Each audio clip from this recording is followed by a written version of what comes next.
Dia 19, senhoras e senhores, e se achavam que essa guerra terminaria rápido, podem tirar o cavalinho da chuva. Desde a nossa última atualização, a coalizão Estados Unidos-Israel realizou aquele que, muito provavelmente, é o ataque mais importante de toda a campanha, além da morte do líder supremo Ali Khomeini em pessoa. No dia 17 de março, um ataque israelense na madrugada matou Ali. Larijani, considerado o arquiteto da repressão brutal no início do ano, era quem majoritariamente tomava as decisões no país. Desde que a guerra começou, por sua vez, a resposta do Irã a esse conflito conseguiu alcançar algo realmente notável. Seus vizinhos, que antes os apoiavam, agora estão cansados dos mísseis e pressionam Washington para eliminar a ameaça iraniana. De uma vez por todas, destruindo as ferramentas de repressão. Ali Larijani era considerado um dos homens mais poderosos do Irã. Após a morte do líder supremo em 28 de fevereiro, enquanto o país oficialmente elegeu um novo líder supremo, Mushtar Bakhmani, seu paradeiro permanece desconhecido. Ele não apareceu em público desde o início dos ataques. Circulam rumores de que foi ferido, ficou inconsciente ou até morreu. Desde então, com sua ausência, a Guarda Revolucionária assumiu o controle. Ele também se tornou infame no país por seu papel durante a repressão de janeiro, que, segundo relatos, matou até 36.500 pessoas em apenas 2 dias. Mas ele não agiu sozinho lá. Ele foi auxiliado nessa repressão por Golomreza Soleimani, que comandou a Basij, a temida força paramilitar. Infiltrados em bairros, mesquitas e universidades em todo o país, eles eram os principais responsáveis por manter a República Islâmica unida e evitar sua desintegração. Na madrugada de 17 de março, ataques israelenses mataram ambos. Esse tipo de perda seria devastador em qualquer situação, mas o momento é crucial. Desde o início da guerra, forças americanas e israelenses realizam uma campanha paralela, além de ataques a locais nucleares e infraestrutura de mísseis. Essa campanha tem como alvo direto as capacidades e a infraestrutura de repressão interna do regime, e tem acelerado massivamente nos últimos dias. Esses alvos revelam o objetivo desta parte da campanha. Destruir lançadores e estoques pode reduzir a capacidade de retaliação do Irã, mas destruir uma delegacia de polícia e os homens que a comandam enfraquece a capacidade do Irã de manter o controle. Um país que já era difícil de controlar antes de tudo isso começar.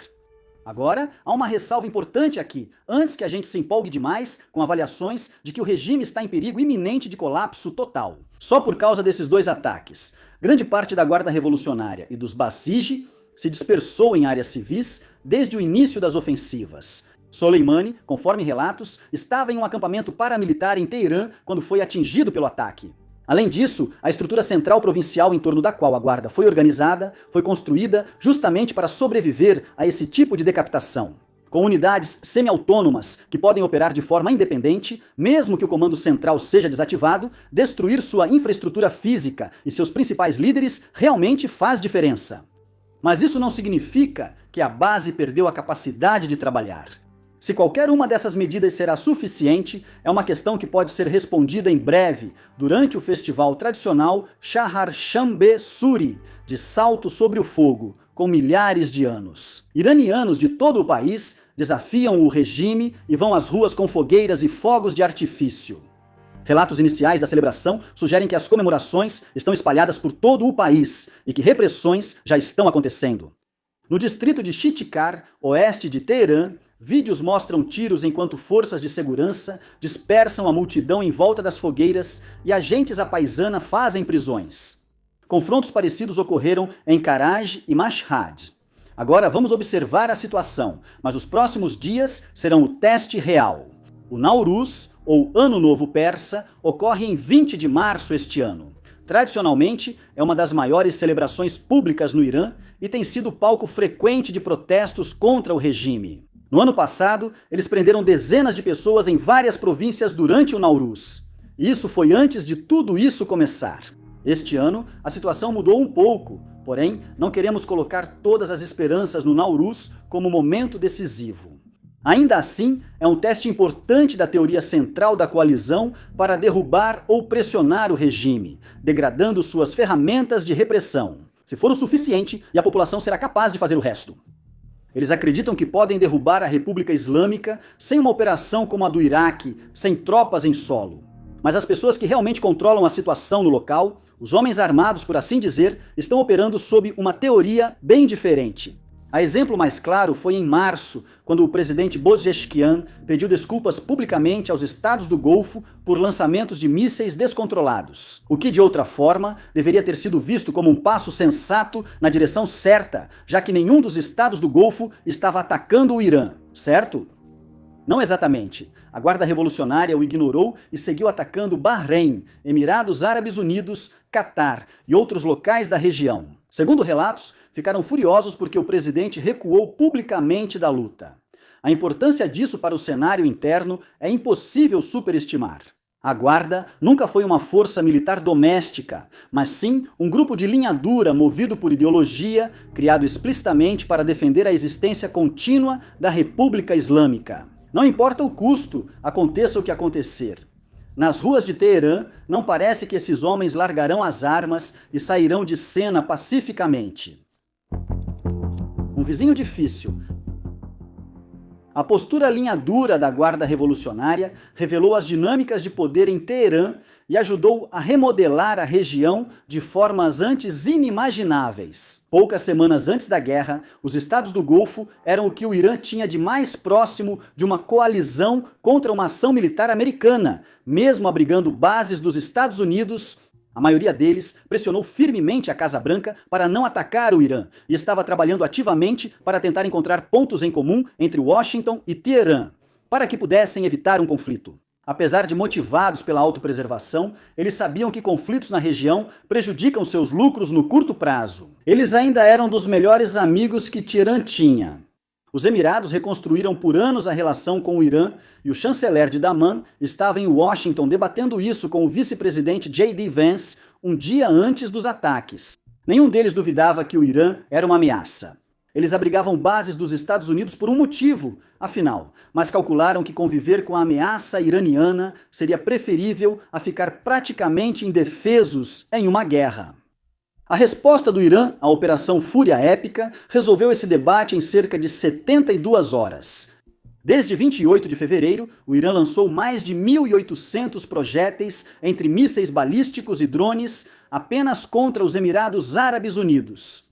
A zona industrial de petróleo de Fujairah, um dos maiores centros de armazenamento de petróleo do Oriente Médio e lar de oleodutos construídos especificamente para contornar o Estreito de Hormuz, foi atingida diretamente. O Aeroporto Nacional de Dubai atrasou voos após um ataque de drone perto do tanque de combustível, causando fuga de passageiros em corredores enfumaçados.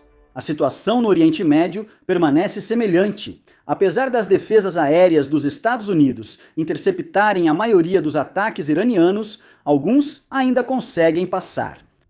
E enquanto isso já acontece há quase 3 semanas, o que é muito mais notável é a reação nas capitais do Golfo nos últimos dias. O momento mais marcante foi em uma entrevista da ABC Austrália com a ministra da Cooperação Internacional dos Emirados Árabes Unidos, Reem Al-Hashimi, que viralizou ao chamar os ataques de quase insanos por atingirem infraestrutura civil. O entrevistador contestou, apontando que foram os Estados Unidos e Israel que começaram esse conflito e que os Emirados estavam sendo alvo porque hospedam bases americanas. Al-Hashimi não mediu palavras.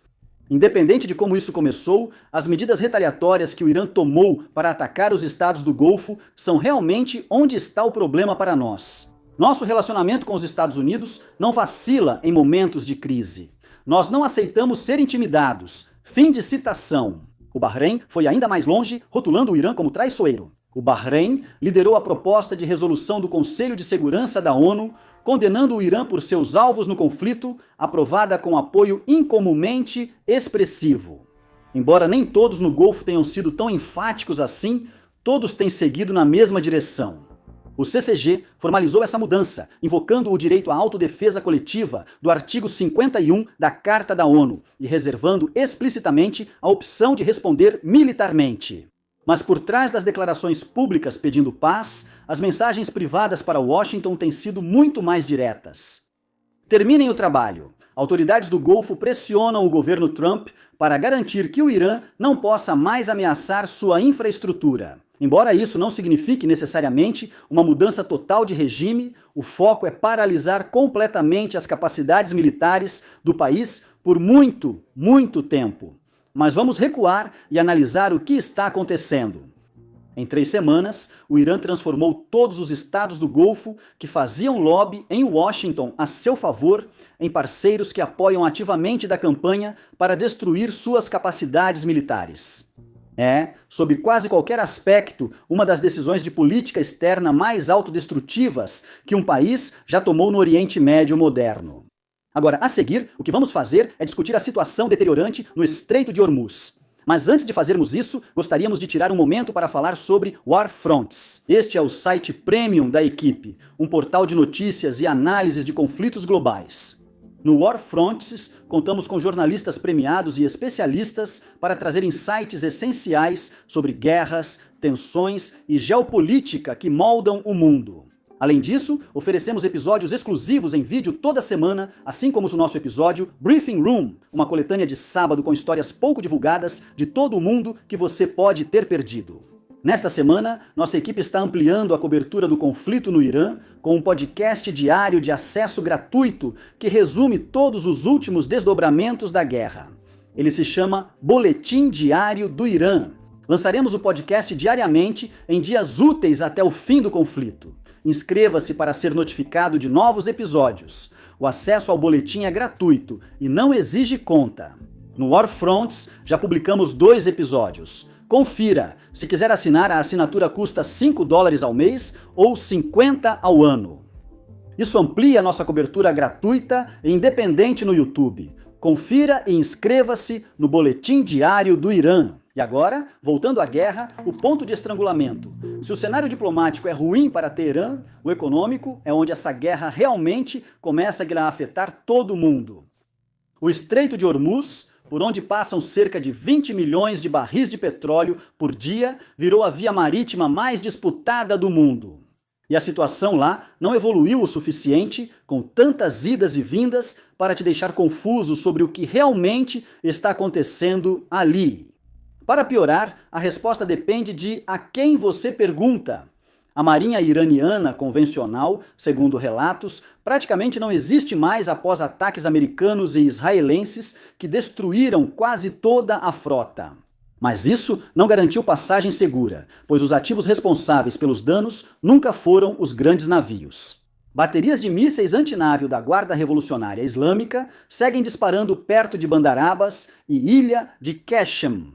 Enxames de lanchas rápidas de ataque e drones Shahed são quase impossíveis de combater só com campanha aérea, pois podem ser facilmente disfarçados antes do lançamento. A comunicação do regime sobre isso tem sido muito contraditória, aumentando ainda mais a confusão. Primeira declaração pública de Mujtaba Khani, já que usamos declaração com ressalvas, dadas a incerteza se ele está realmente vivo. Afirmou que bloquear o Estreito de Hormuz deve continuar sendo utilizado. Isso mostra que eles apostaram tudo nisso. O ex-ministro Hagti, por sua vez, tem contado uma história completamente diferente, citando: o Estreito de Hormuz não está fechado, mas está fechado apenas para navios e petroleiros americanos e israelenses, e não para os outros. As consequências econômicas disso são enormes. Os preços da gasolina subiram globalmente desde o início do conflito, e os estados do Golfo são os mais afetados. Um teste de estresse recente do Goldman Sachs, publicado em 15 de março, mostrou isso. Se o estreito permanecesse efetivamente fechado até abril, Catar e Kuwait poderiam ver seu PIB anual contrair 14%. Seria o pior resultado desde a Guerra do Golfo de 1990. Os Emirados Árabes Unidos e a Arábia Saudita não seriam tão afetados, mas teriam queda de 5 e 3 pontos, respectivamente. Porém, essa urgência não resultou em uma coalizão internacional unificada. Para desgosto de Washington, Trump exigiu que cerca de 7 países enviassem navios de guerra para patrulhar o estreito e afirmou a repórteres no Air Force One: se recebermos apoio ou não, vamos lembrar. O ministro da Defesa da Alemanha, Boris Pistorius, refletiu o sentimento europeu ao afirmar: esta não é a nossa guerra, nós não a começamos. Isso resume a posição mais ampla da Europa. Essa guerra foi iniciada pelos Estados Unidos e Israel, e cabe a eles terminá-la. Ao sul do rio Litani. Acho que isso não basta para você, mas fique tranquilo, pois cuidamos disso. Enquanto tudo isso acontecia entre os Estados Unidos e o Irã, havia outra frente em conflito também entre Israel e Líbano. Já cobrimos isso anteriormente aqui no War Fronts. Quando os combates começaram, apenas 2 dias após os ataques a Teherã, o Líbano tornou-se a segunda frente mais volátil da guerra. Até 16 de março, pelo menos 3 divisões separadas das FDI estavam operando simultaneamente no sul do Líbano, avançando por Qiyam, Bin Jabail e Margion. Nas maiores operações terrestres, desde a intervenção de 2006, ordens de evacuação agora abrangem toda a região ao sul do rio Litani, o que, quando combinado com as áreas evacuadas no Vale do Bekaa e no sul de Beirute, totaliza aproximadamente 14% de todo o território do Líbano. Já forçaram quase 1 milhão a deixar suas casas. O ministro da Defesa de Israel, Katz, disse que partes da operação, inspiradas em Gaza, não têm prazo para retirada. Alguns ministros sugerem uma zona de segurança semi-permanente. Até agora, não há sinais de avanço para Beirute ou além do rio Litani. Mas isso não significa que não tenham havido pedidos desse tipo de operação, porque eles existiram. Um alto funcionário sugeriu transformar os subúrbios do sul de Beirute em Canus. A resposta do presidente libanês, Joseph Ahmed, foi o fato mais marcante vindo de Beirute em anos. Nas últimas 48 horas, ele chamou publicamente a decisão do Hezbollah de entrar na guerra de armadilha e quase uma emboscada aberta, servindo aos interesses iranianos. Alertou que o país caminha para virar uma segunda Gaza e propôs um plano de 4 pontos pedindo cessar-fogo imediato. Apoio internacional para as Forças Armadas do Líbano supervisionarem o desarmamento, negociações diretas com Israel e acordos de segurança de fronteira duradouros. Embora isso seja novo para presidentes libaneses, Beirute hoje está abaixo das expectativas israelenses. Por 2 motivos. Primeiro, o Líbano frequentemente promete agir contra o Hezbollah, mas isso nunca se concretizou.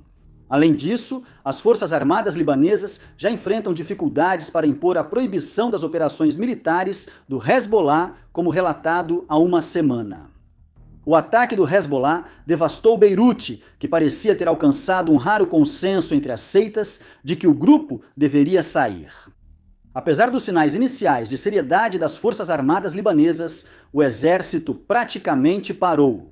O comandante das Forças Armadas libanesas, Heikal, recusou-se a aplicar a proibição do governo ao Hezbollah, levando os Estados Unidos a suspender parte da coordenação com as Forças Armadas libanesas. Por causa disso, o primeiro-ministro do país considerou demiti-lo por toda essa confusão. Agora, para ser justo com Heikal, isso não é só indiferença, como se ele preferisse assistir à guerra do que desarmar o grupo.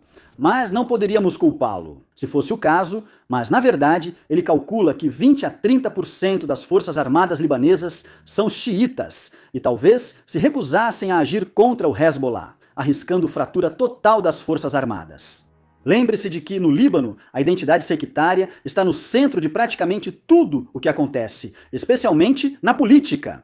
As Forças Armadas libanesas são vistas como a última instituição interconfessional do país. Contudo, a inação coloca seriamente em risco a soberania nacional. A principal lição que Israel tirou dos ataques de 7 de outubro, certa ou não, foi que não podia mais permitir forças hostis em suas fronteiras. Após o cessar-fogo de 2024 com o Líbano, Israel deixou claro que o desarmamento do grupo era uma condição mínima e indispensável. O trágico é que as Forças Armadas libanesas em geral cumpriram isso.